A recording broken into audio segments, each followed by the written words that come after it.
Hi plant friends, thank you so much for tuning in to another episode of the A to Z of plants.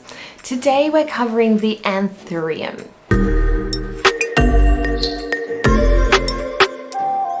There are over 1,000 species of anthurium and they are the largest group in the aroids. Anthurium are known for their large, glossy, deep green leaves, although some varieties do have more velvety leaves and they can present variegation.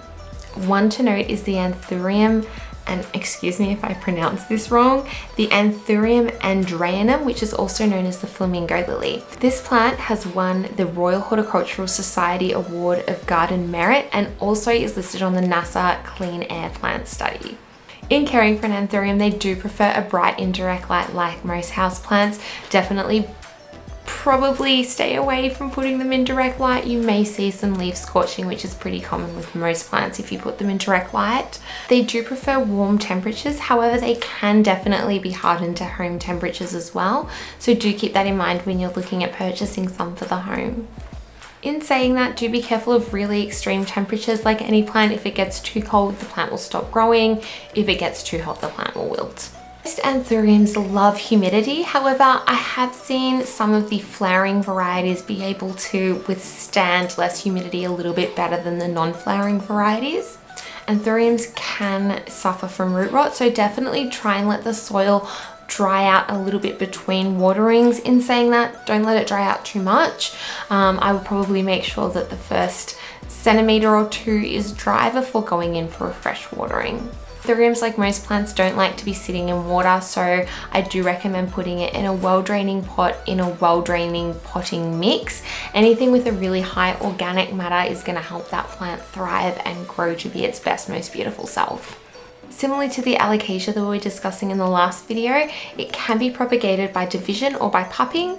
I don't have any to kind of show you at this time, but I do recommend, if you are looking at doing that, to kind of follow the instructions that I have included in the alocasia video, which will give you a bit more of a real life example on how to do this. The humble jungle tips for caring for an anthurium are firstly using a fertilizer that's high in phosphorus. This, especially if you have a flowering variety, will really encourage the growth, and especially those big beautiful blooms that if you have a variety that flowers, you're probably going to be looking for. The second tip is, if you do have a flowering anthurium, definitely make a point to cut off any dying or dead flowers. This will help the plant to redirect any energy that it would otherwise spend trying to revive those flowers into making new ones for you. The third tip I have is to mist any aerial roots that you see. This is definitely going to help your plant. Although I do have some flowering anthurium varieties upstairs, one I definitely wanted to share with you today is a recent purchase. Anthuriums in Australia, especially in Melbourne, especially now, I have found it very difficult to get. We don't get them in big box stores. If you do, they're not any big box stores that I have around my house. Really, I've only seen them on like buy swap sale groups. There was one I saw the other day. It was $910 plus postage. So that kind of gives you an idea of what we're looking at. I actually managed to pick this guy up from a nursery in Queensland. I'm located in Melbourne.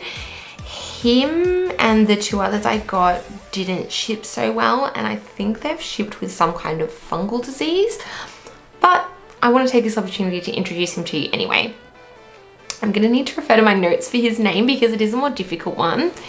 He is an Anthurium vitarifolium cross with a pallidiflorum.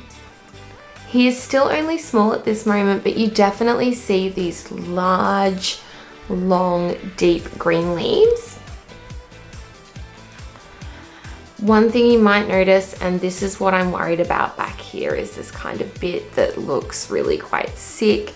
One thing I did notice also is that they managed to get glitter all on the backs of these leaves, which I don't seem to be able to get off without really getting in there and scrubbing. I think it might be nail polish. I'm not buying from this store anymore, put it that way. But he is very cute, he's very handsome. I really hope he survives because, well, he didn't cost me 3 figures, but he cost me high twos, and that's a lot for me to spend on a plant. So I hope he lives. I really do. Thank you so much for watching. Please don't forget to hit subscribe if you'd like to be kept up to date with the next one in our series of the A to Z of plants. And also feel free to go back and watch some of the older videos. Thanks everyone, bye.